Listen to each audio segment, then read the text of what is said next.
Today we're going to be ranking all the cards in Merge Tactics, starting off with the bottom one being Mini P.E.K.K.A. I think this card sucks. Like, its traits are the P.E.K.K.A. one, which isn't that great because it takes a while to kill a unit, and also Brutalist, which is not that good either. Coming up next is Skeleton Dragon, which isn't that great either. Like, the card kind of sucks. The only good thing about it is Ranger, I guess, but I mean, probably the worst Ranger, because you can do Dark Goblin, which is so much better, and the Queen as well. Plus, even the Royal Giant's better too. Coming up next is the Skeleton King. I think the Skeleton King, it sucks. Like, again, Undead is a really bad trait, and also Brutalist isn't that good either. And there's just so many better options. Like, the Queen's just one of the better heroes. Moving on to the Golden Knight, and that is, we have, like, its traits aren't that good either. Assassin and Noble isn't that great either. So again, just not a good card. Coming up next is Royal Ghost, and I think it's not the best card, but also Invisibility is a broken trait that people seem to forget. Like, that's what makes the Queen really strong too, is being invisible. But the problem is that his traits just suck. Like, Assassin is not good, and also Undead just sucks too. Moving on to the next card, and that would have to be Goblin Machine. Goblin Machine is also not that good either, but it has goblins, which makes it a decent card. But there's just, again, so many other better goblins out there. Dark Goblin, Spirit Goblin, just better goblins in general. Moving on to the next card, and that is Bandit.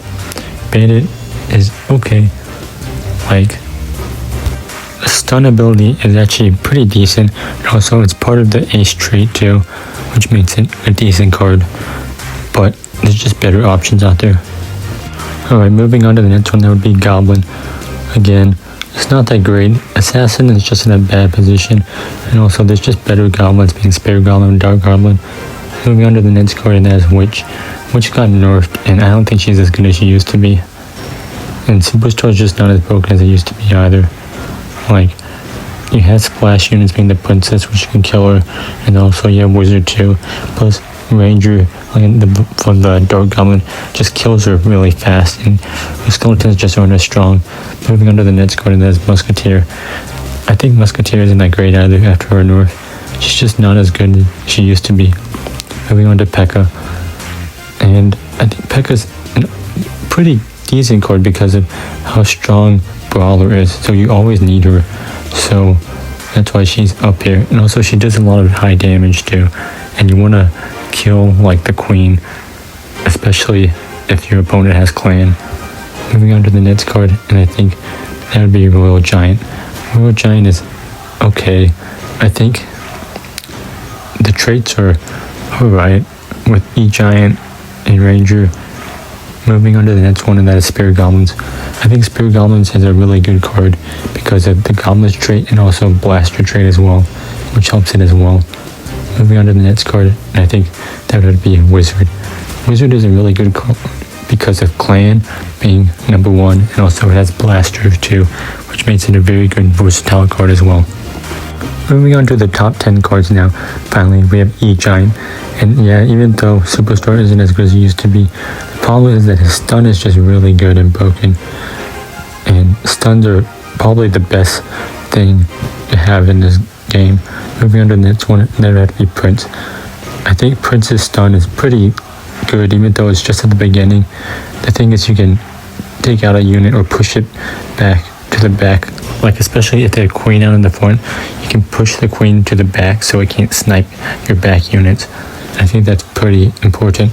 Moving on to the next one, and that would have to be Mega Knight. I think Mega Knight is really good because of Brawler being really strong, and also he can stun units for 2 seconds, which makes him very good. Next would have to be Executioner. I think Executioner is very good because of his ability to hit multiple units, and also because he has the Ace attribute, which is really strong. And also Mega Knight has an Ace attribute too. Forgot about that. And also Executioner has Blaster too. Moving on to the next one, and I think that would have to be Barbarian. Barbarian is just a really solid card because it's a part of Clan and Brawler, which are two of the strongest compositions right now. Moving on to number 5, and I think that would have to be Valk. Valk is just a really solid card because of the splash damage that it does, and it can hit multiple units, and also because it's a part of clan too. Moving on to number 4, and that would have to be Dark Goblin. Dark Goblin is a really good card because of Ranger attribute, pairing it up with Queen makes him go super fast, and also because he's part of Goblins too. So it's basically just like free Elixir and just helps out your economy. Moving on to finally our top 3 cards. Number 3 would have to be Monk.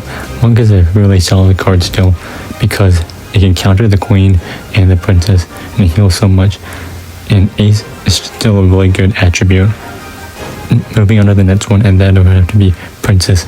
Princess is a really good card because of its splash damage, and also its range is just really good too.